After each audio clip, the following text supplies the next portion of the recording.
dia, irmãos. Alguns vão ficar mais contentes porque eu vou falar menos.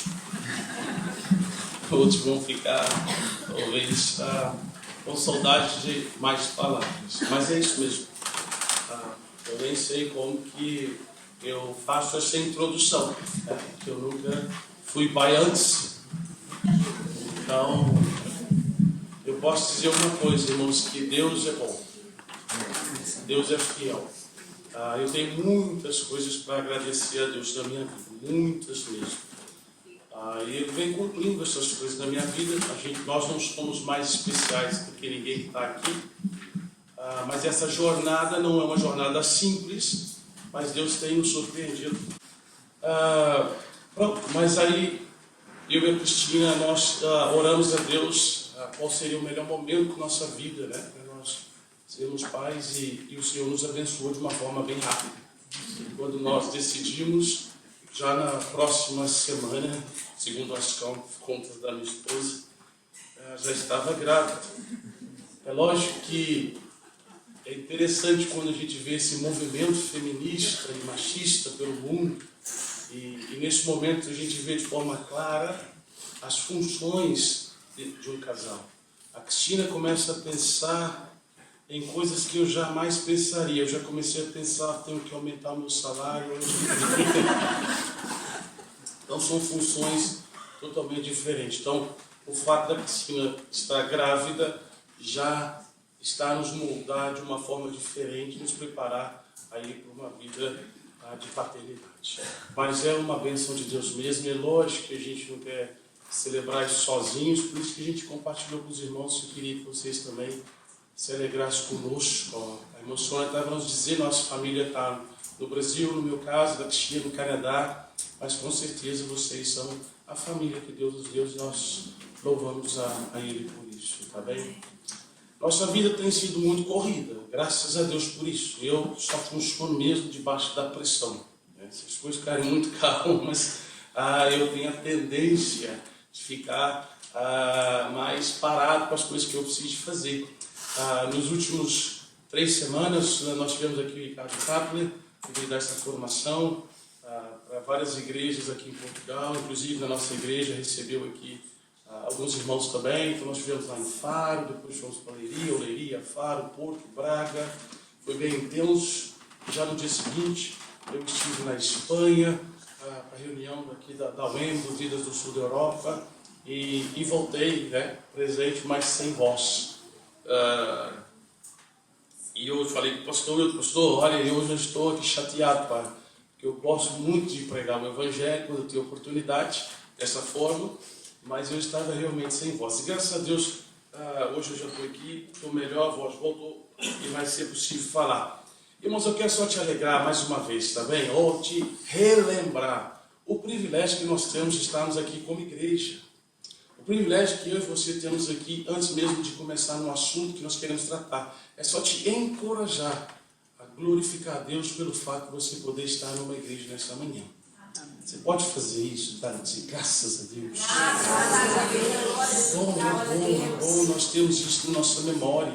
Porque nem todos podem fazer isso, nem todos têm o privilégio de poderem estar sentados e ouvir o Evangelho como nós estamos a ouvir aqui domingo após domingo. E nós fomos até desafiados nessa formação que teve aqui, que nós não estamos aqui só para buscarmos alimentar o tempo inteiro, porque isso tem que se transformar em evangelismo, vida cristã, sairmos das paredes e proclamarmos o Evangelho. Mas esse momento é um momento de adoração, de culto a Deus, e também através das Escrituras. Mas lembre-se disso, é um privilégio que nós temos em poder estar aqui hoje, nesta manhã.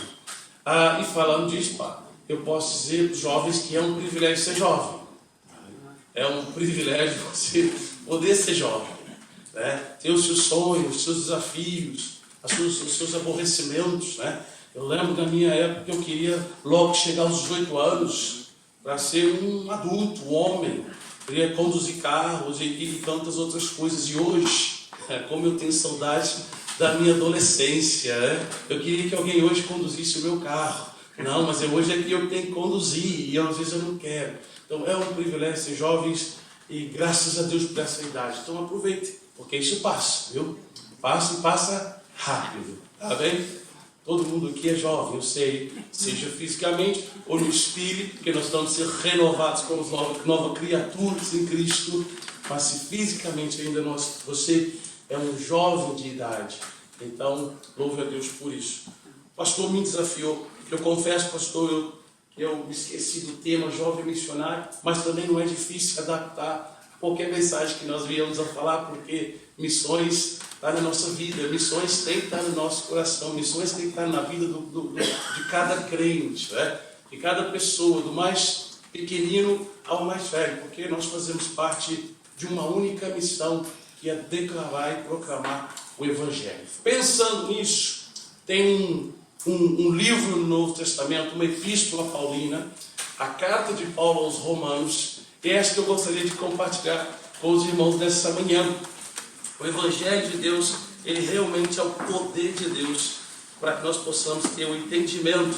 Eu estava aqui vendo a querida família que entrou dizendo do zelo que os batistas têm pelo ensinamento da palavra. Que Deus nos ajude a não sermos só apenas zelosos, mas que nós possamos então praticar esta palavra. Romanos capítulo 12, versículos 1 e 2 é o que nós vamos estar a ler nesta manhã, e eu vou tentar aqui rapidamente resumir o que Paulo tem tentado então a dizer à igreja.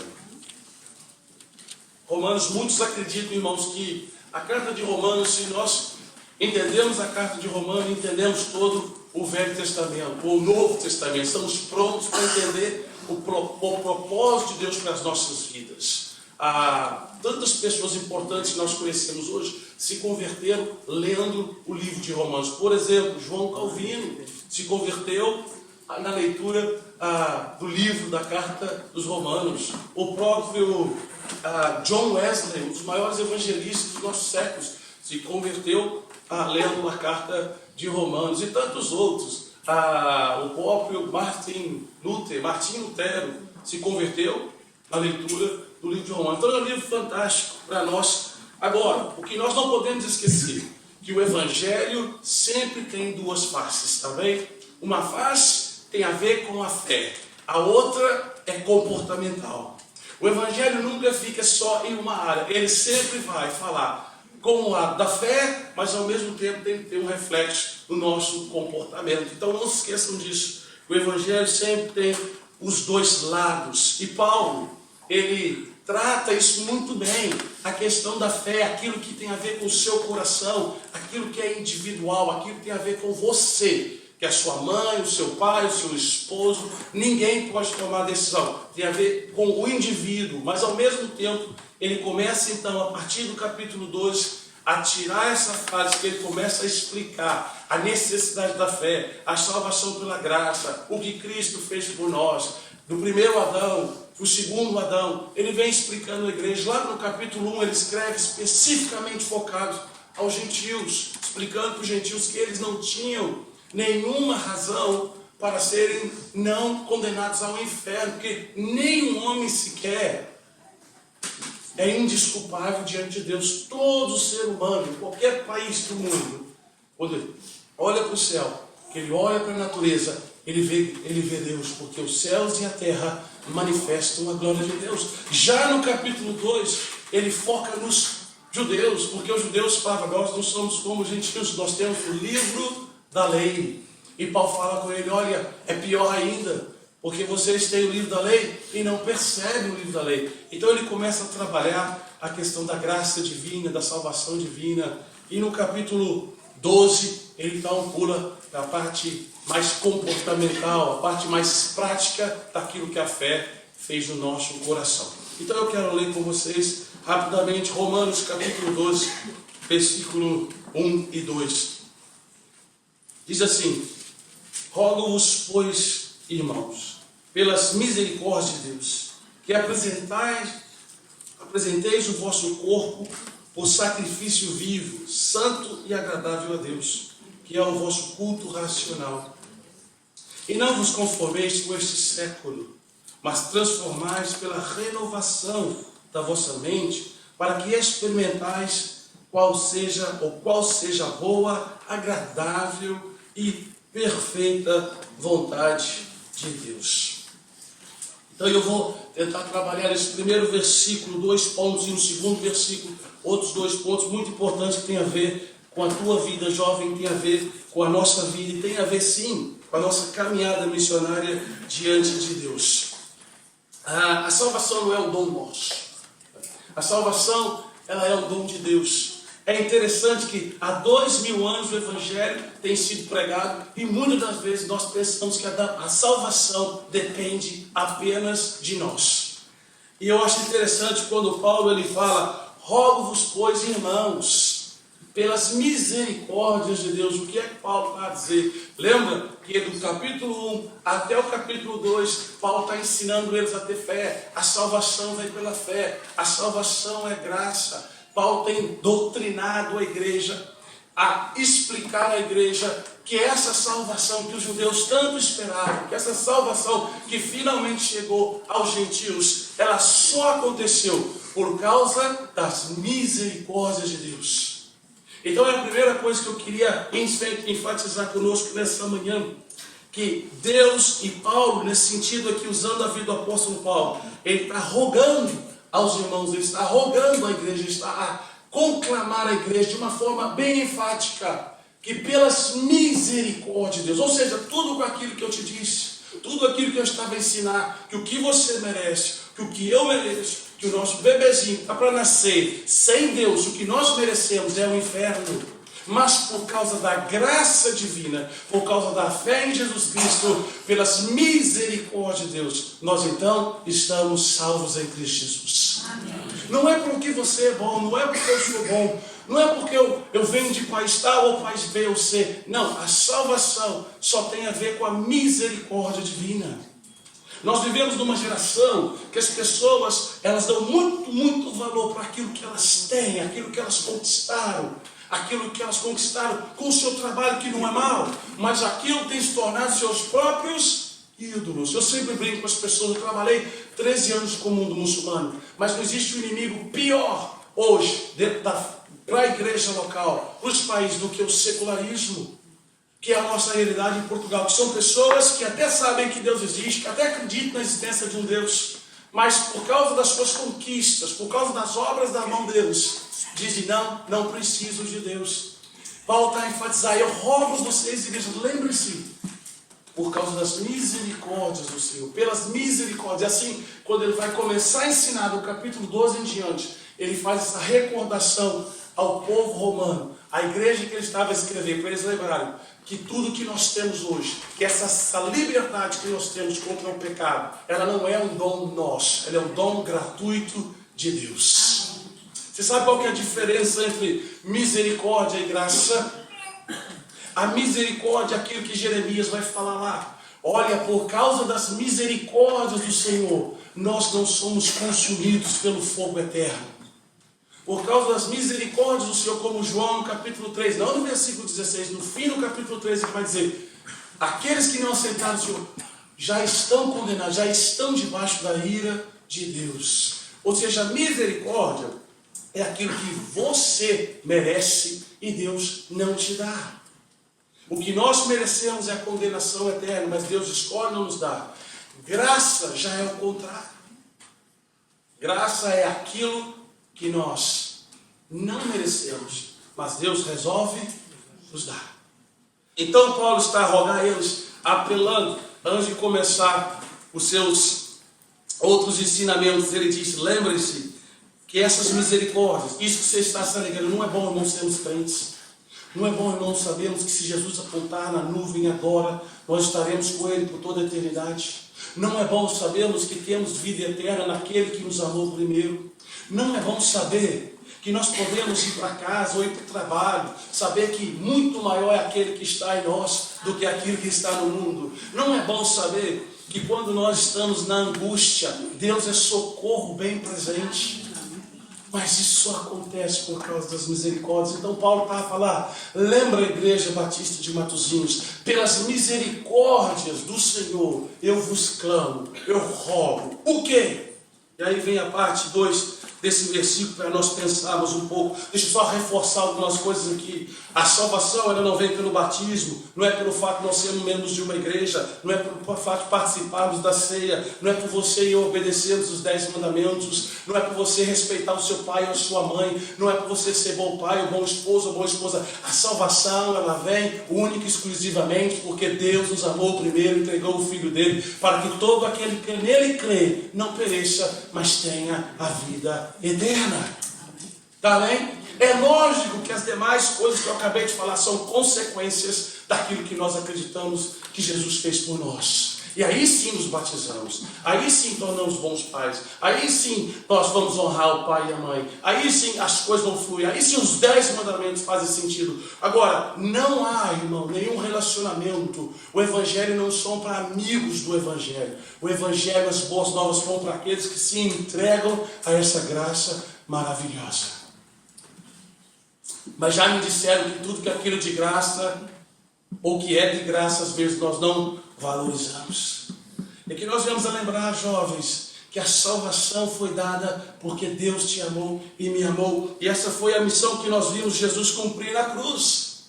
Ele mesmo se entrega, e nós vamos falar um pouco sobre isso. Ele mesmo se dá para que hoje nós possamos então estarmos salvos em sua presença. A salvação é um dom de Deus. Lá em Efésios capítulo 2, versículo 8, diz assim o texto: porque pela graça sois salvos. É um presente gratuito e incondicional. Isso não vem de vós, mas é mediante a fé. É dom de Deus. E no versículo 9, não de obras, para que ninguém se glorie. Não tem nada que eu possa fazer de bom, que um dia eu possa chegar a Deus e dizer: eu tenho direito ao céu, porque eu fiz isso de bom. Então não é esse o objetivo. Então Paulo apela, porque os romanos percebem essa realidade. E agora ele vai começar a ensinar o que é que nós vamos fazer então de forma prática. Como assim, Paulo? Se eu tenho que quê? Pela fé. E agora eu também tenho que ter o comportamento, é algo que eu tenho que fazer. Então Paulo vai explicar. Na parte mesmo 2 desse versículo, ele fala o que então? A cada um de nós que apresenteis o vosso corpo por sacrifício vivo, santo e agradável a Deus, que é o vosso culto racional. Isso é tão importante. A gente não pode esquecer. Hoje nós se passaram 2000 anos, tá bem, irmãos? E aqui não contasse o contexto judaico. Paulo escreveu a carta aos Romanos muito antes de chegar a Roma. Tá bem? Ele está ali a lidar com coisas de judeus messiânicos, judeus que aceitaram a Jesus, judeus que estavam a experimentar a liberdade que é em Cristo. E o que era hábito dos judeus? Os judeus, eles levavam sacrifícios até o altar. Eles sempre pegavam algo que era externo, algo morto, sacrificavam um animal vivo e levavam aquele animal morto ao altar. Então Paulo está aqui a trocar o paradigma. Veja bem, ele diz o que? Levai o vosso corpo, apresentai o vosso corpo ao altar como sacrifício vivo. Está vendo como as coisas estão a mudar? E Paulo tem que colocar isso na cabeça dos judeus. E a igreja também é assim, hoje nos nossos dias, o pastor, o irmão, a irmã, o pai tem que estar sempre a colocar: apresentai os vossos corpos como sacrifício vivo. Por isso que a Bíblia fala que o reino de Deus, ele é dos vivos. Se você for lá em Lucas capítulo 9, no versículo 56 a 62, você vai ver que Jesus fala para eles assim: olha, vocês vão e pregam o evangelho, porque só os ricos podem pregar o evangelho. Os mortos, eles cuidam deles mesmos. Então o que Paulo vai começar a ensinar, que também é o nosso corpo, tá bem? O corpo é só a cabeça, irmãos.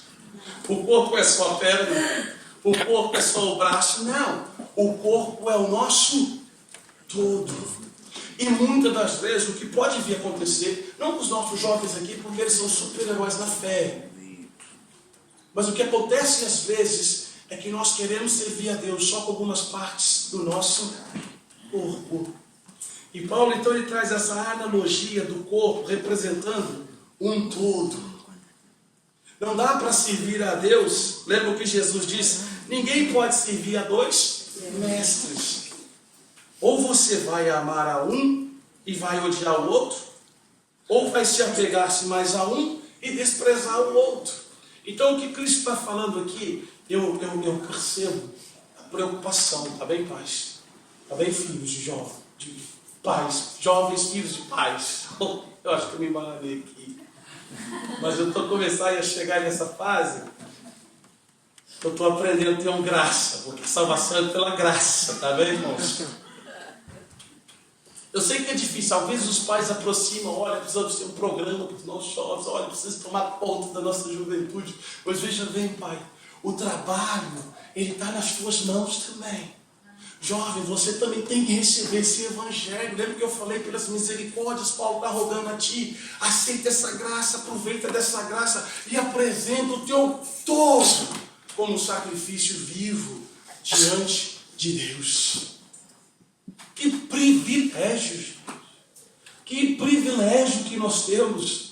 Deus, ele não quer só um pedacinho de você. Você imagina que coisa horrível seria se Deus falasse, só me dá as suas finanças e tenha uma vida da forma que você queira lá fora. Olha, se Deus falasse, eu não me importo um pouco com a tua esposa, eu quero importar com a tua casa. Olha, não, mas o que Deus está a dizer aqui, entrega-me o seu tudo. E nós sabemos que no Antigo Testamento não tinha remissão de pecados sem o sacrifício de animais. Não há remissão de pecados na vida do cristão se você não se entregar como um sacrifício, o teu corpo como um sacrifício, o seu todo diante de Deus. Dá para perceber, irmãos? É isso que Paulo está ensinando. Ele está usando essa metáfora judaica de sacrifício de animais. E agora ele fala, agora sabe quem é que é o Cordeiro? O Cordeiro de Deus já morreu por nós. Jesus fez o papel dele. Do capítulo 1 ao capítulo 11 eu expliquei para vocês todas essas coisas. Já te disse que Cristo fez o que ele tinha que fazer. Agora, peraí, é só pela fé. Mas tem mais. De forma comportamental, prática, mostra o teu sacrifício vivo diante do Senhor. Eu quero fazer parte de uma geração, de uma igreja que é um sacrifício vivo diante do Senhor. Que faz o sacrifício vivo diante do Senhor. Que se apresenta como sacrifício vivo diante de Deus. Não tem como nós servirmos a dois senhores. Mas ao mesmo tempo, Paulo fala uma coisa aqui que nos intriga. O que ele diz? Que é o vosso quê? Culto racional. O que isso quer dizer? Ok, eu vou lá e te matar. Eu vou me entregar. Não vai se suicidar e ir para a rua fora, não, viu, irmãos? Porque o sacrifício vivo é com a tua vida, que é o vosso culto racional. É aquela pessoa ou aquele irmão que conhece a Cristo, que sabe quem Jesus é, que anda com Cristo, tem um relacionamento, ama Cristo mais do que qualquer coisa. É impressionante, não é, irmãos? Não dá para explicar. O Evangelho é loucura. Eu tenho aqui vários pais, estou aqui falando de pai e filho, vocês me perdoem, é o momento. Mas é impressionante, eu fico, a Dejane, quando ela, as meninas saem correndo pela igreja, tentando achar seus filhos, e tantos outros pais preocupados com os seus filhos, né? Mas não é interessante que quando chega no relacionamento entre eu, minha esposa e Deus, Deus é primeiro. O bebê nem nasceu, mas Deus é primeiro em nossas vidas. É isso que o Senhor quer. Quer ser um jovem missionário? Quer fazer parte dessa grande missão? Chega até o Senhor. Entrega-se como um sacrifício vivo. No início eu estava a dizer aqui que eu sou um homem abençoado. Eu sou uma pessoa que Deus tem me abençoado muito. Muito mesmo. A vida não é fácil, a vida é difícil. Mas quando eu olho para a minha vida, eu fico impressionado em todas as direções como Deus tem sido fiel. E tem sido fiel na sua vida também, eu sei disso. Mas é porque Ele é nosso primeiro. Na minha conversão, eu lembro, Senhor, o Senhor me deu a conversão. Eu era um jovem sem esperança. Eu era um jovem que começava a suar muito quando eu tinha que falar para alguém, para mais de 3 pessoas. Aqui em Portugal, a gente está aqui habituado. Quando eu vou ao Brasil, nós temos que falar com quase 8.000 pessoas em todas as igrejas que nós vamos. É impressionante como Cristo vai nos mudando. Eu tinha um pai que era violento. De repente, eu tenho um pai que é santo, que é um pai celestial. E me faz amigo do meu pai carnal também. Nós somos privilegiados. Então Paulo fala, olha, apresente-se a Deus, jovens. Apresente-se a Deus, igreja, com o seu corpo, com o seu ser, com o seu todo. que é o vosso culto racional. Porque também aquelas ovelhas, elas não sabiam o que estavam fazer. Aqueles animais sacrificados não sabiam, mas aqui o culto racional tem a ver com a nossa mente e com o nosso coração. Sabe o que João vai nos dizer lá? Que Deus está em procura, Deus está a observar aqueles que o adoram em espírito e em verdade. Olha, eu tenho tido muita dificuldade com louvores nos nossos dias, tá bem? Não que eu não goste de louvores, com concertos e tal, eu não tenho problema com os ritmos. Mas parece que a adoração sacra tem tomado até o mesmo lugar das boas novas. Porque hoje com tecnologia, com as luzes, tudo isso para contribuir. Como eu disse no início, o batismo nos salva, a Santa Ceia nos salva. Mas é o relacionamento pela fé com Cristo que salva. É excelente termos boas músicas, é excelente termos bons louvores. Mas às vezes você está ali por 2, 3 horas num culto e adora e faz isso, faz aquilo. Mas a mente está lá na prostituição, o coração está no divórcio. Então Paulo está chamando isso, venham igreja, se ofereçam como sacrifício. Que delícia é se sacrificar pelo Senhor. Como é bom. Mas nós temos que ter essa mentalidade, é o corpo todo, a cabeça, a mente tem que estar com o Senhor, tem que ser do Senhor.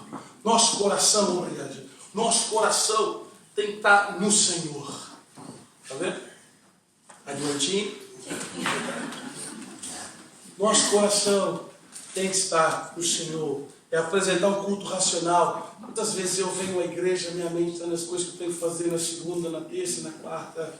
Nós não vamos estar aqui dia 1º, dia 31, eu e a Cristina vamos pregar na Suíça. Olha para você ver, irmão, sai lá de Juiz de Fora, Minas Gerais, uma vilazinha, não cai fica para baixo. Agora nós vamos pregando no mundo, sai na Espanha, eu agora na igreja para pregar na Suíça. Não porque nós somos bons, porque a salvação é um dom de Deus. É porque Ele é bom mesmo.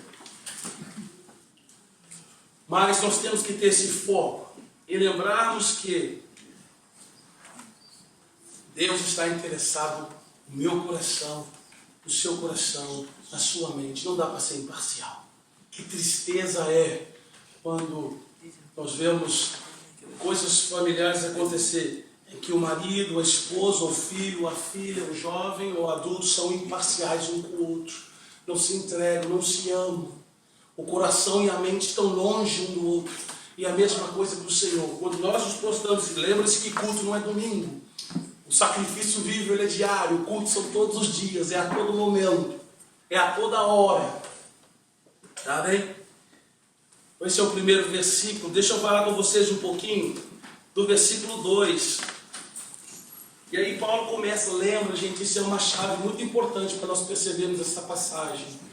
Paulo enfatiza a fé, salvação pela graça. Cristo é o centro. E agora, está a ver? Tá bem, tenho fé, estou salvo. Qual que é o meu compromisso? Se entrega, sacrifica ao Senhor. Como? Com a sua mente, com o seu coração, culto racional. Olha como que Paulo já passa a dar outras explicações. E também, olha, não vos conformeis com este século. Século aqui você pode traduzir como mundo. Não vos conformeis com esse mundo presente. Mas transformai-vos pela renovação da vossa mente, para que experimentais qual seja a boa, agradável e perfeita vontade de Deus. Então aqui a segunda parte é o seguinte, irmãos. Muito simples também. É muito fácil se modelar. Quando eu acho alguém que me dá referências que eu gosto, eu aprendo rapidinho. Eu vou atrás. Eu sugo aquela energia daquela pessoa. Eu gosto de aprender. E quando eu penso na juventude, então, aos modelos que estão sendo espalhados por aí, como que as coisas estão sendo formadas, né?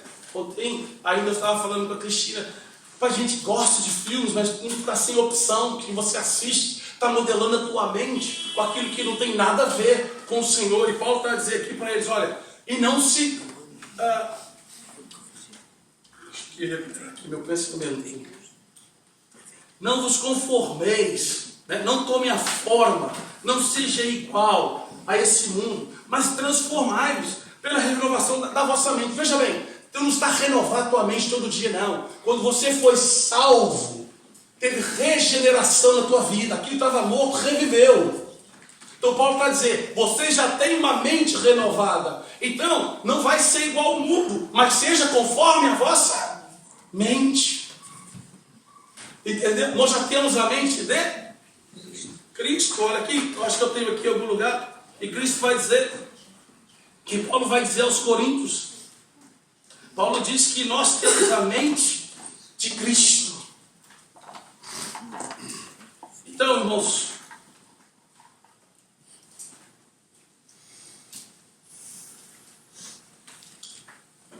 Charles Spurgeon, o príncipe dos pregadores, o inglês, ele disse o seguinte: não basta sermos apenas não conformistas, mas temos que ser transformados completamente em outra forma. Porque às vezes você vê a corrupção, eu detesto a corrupção, esse mundo está indo para o mal, esse mundo não presta. Olha aí, nós estamos inconformados com aquilo que está acontecendo, mas a nossa vida não mostra uma transformação. Então não basta só estar inconformados, mas nós temos que estar sendo transformados, ou seja, temos que assumir a forma de Cristo, não a forma do mundo. Eu penso nos jovens, é muito difícil os nossos dias, muito complicado. Você vai na universidade, o modelo que tem ali não tem nada a ver com Cristo. As escolas já não nem estudam, nem ensinam tanto mais aquilo que deveria, mas estão focados em ideologia de gênero. Olha para você os modelos que o mundo quer formar nos nossos dias. Os casais, as famílias modernas, os LGBTX, que isso aí todo dia aumenta um. Não é? Isso é um modelo. Mas se acha, irmão, deixa eu te falar uma coisa. Olha, Jesus disse o seguinte, que por se aproximar o fim, o amor de muitos se esfriaria. Mas deixa eu te falar, não existe pecado novo não, tá? Não é que ia nascer pecado no nosso ano não, que nunca existiu atrás. Não. Eu tenho uma teoria que isso tem a ver com a multiplicação das pessoas. Porque lá em Gênesis já havia assassinato, já havia pedofilia, já havia incesto. Tá bem? Mas na altura dos anos de Jesus, o mundo tinha ali umas 300 milhões de pessoas. Hoje nós somos 7 ponto alguma coisa, bilhão. Ou seja, naturalmente se multiplicou a iniquidade. Mas não é uma desculpa, porque a renovação da nossa mente, o novo nascimento em Cristo, por isso que Paulo é muito sábio, em Romanos mesmo aqui ele enfatiza, maior o que está em nós do que o que está no mundo. Eu sei que é difícil ser jovem nos nossos dias, mas maior é o que está em nós do que o que está no mundo. É possível? É possível. Tem outra opção? Não. Entrega o vosso corpo como sacrifício vivo. 1 de Coríntios diz o seguinte, capítulo 2, versículo 16. Mas quem conheceu a mente do Senhor que possa instruir? Nós, porém, temos a mente de Cristo. E é mesmo assim, gente, porque, pensa bem, tu olha o que aconteceu no mundo, da maneira que nós reagimos, não vem de nós, porque nós temos a mente de Cristo. Eu estou caminhando para o fim, eu só vou terminar. Então parece que é tudo muito difícil, né? Geração que reclama muito também, né? Não é? Então não dá para ser cristão. Que vida difícil é ser crente, meu. Tem que sacrificar. Até minha vida agora é. Eu tenho vergonha de mim mesmo. Muitas das vezes, irmãos, o tempo que eu leio minha Bíblia. Então, a ideia aqui, Paulo termina a dizer o quê? Vamos lá. Que não é o Givas, tá bem? É a Escritura. Ele diz o seguinte: não vos conformeis com esse século, mas transformais pela renovação da vossa mente. Para quê? Aí está o benefício. Aí está o prêmio. Para experimentar qual é a boa vontade de Deus, qual que é a agradável vontade de Deus e qual que é a perfeita vontade de Deus. Vale a pena. Vale a pena não, gente? Vale a pena, João. Vale a pena, pai, vale a pena, mãe, vale a pena, pastor José. Vale a pena experimentar tudo isso, sacrifício vivo, porque no final do dia eu posso ter a certeza de Deus, como Deus falou com Moisés: Moisés, a minha presença vai contigo, e eu lhe vou te dar descanso e vou lhe dar paz. É difícil, jovem, ser crente nos nossos dias? Olha, sinceramente, não é. É mais difícil ser ímpio. Porque ímpio tem uma vida miserável, irmãos. Não tem ajuda, está sofrendo, está chorando, corre de um lado para o outro, só amizade falsa. Ser ímpio é mais difícil, meu querido. Então nós temos que ser crentes, vale a pena ser luz e sal nesse mundo corrompido, porque assim nós experimentamos a boa e agradável vontade de Deus. Agora deixa eu te fazer uma pergunta: o que tu quer comer? Filé mignon ou lavagem de porco? Lavagem de porco, levanta a mão, faz favor aí. O ouvinte só gosta de comida boa, meu. Quem comeu uma prego no prato? Levanta a mão para quem gosta de comida boa. Então por que tantas das vezes nós voltamos à lavagem? Então nós tantas das vezes, porque às vezes falta isso, esse sacrifício vivo, não é só o braço, tem que ser os dois, não é só uma perna, tem que ser as duas. Temos que caminhar com Jesus, mas a gente gosta de lavagem às vezes, viu, irmão? Gostando daquilo que é podre. Mas Paulo está dizendo, se vocês fazerem isso, se entregarem ao Senhor Jesus, confessarem os seus pecados, vocês vão ser um sacrifício vivo na presença de Deus. E vocês vão prestar culto com eles, não porque o pastor José mandou, não porque o pastor Alê, não porque é a igreja que você vai prestar culto da tua própria mente, do teu próprio coração. Você vai conhecer a Deus pessoalmente. E Deus vai te mostrar qual que é a boa e agradável vontade dele. Agora isso é novo? Não é. Lembra lá Jeremias capítulo 33, versículo 3, que muitos dizem que esse é o telefone divino. Clama a mim, te responder-te-ei, e anunciar-te-ei coisas grandes e firmes, que vocês não estão me pedindo. Essa é a boa e agradável vontade de Deus. Aquilo que eu já citei aqui. Rapaz, a angústia é terrível, mas a angústia nos ajuda, sabe? A dor não é simples, mas a dor é que nos impulsiona para frente. Porque quando a vida está muito boa, você se acomoda. Mas quando vem os desafios, é ali que você se fortalece. Não é? Então nós temos que ter essa ciência. Deixa eu só falar para você, irmão e irmã, que vale a pena. A vontade de Deus, ela não é 99,9% boa, ela é perfeita. Se não está dando certo, o problema está em nós, não na vontade de Deus. Olha aqui alguns jovens que venceram pela fé. Antes, talvez, tem aqui 3 chaves para a gente conhecer. Quem quer conhecer a vontade de Deus? Eu quero. E às vezes, quando aqui eu sei, eu tento vivê-lo. 3 chaves. A primeira, nós falamos aqui, apresentar o nosso corpo ao Senhor. Lembra que é o seu todo? Quem já faz quer fazer isso. A segunda é ter uma vida separada. Tá bem? Tu não vai chegar lá com o teu corpo, que não é santo. Tens que buscar a santidade em Cristo. E por fim, é uma mente transformada. Quando eu penso em José, que era um jovem, que lutou pelos seus sonhos. Se você tem sonho, José é um bom exemplo. Samuel era um jovem que ouvia a voz de Deus. Davi é o que? Um jovem covarde. Jovem corajoso. Só para não ser aqui muito machista, nem sei qual termo que se usa mais.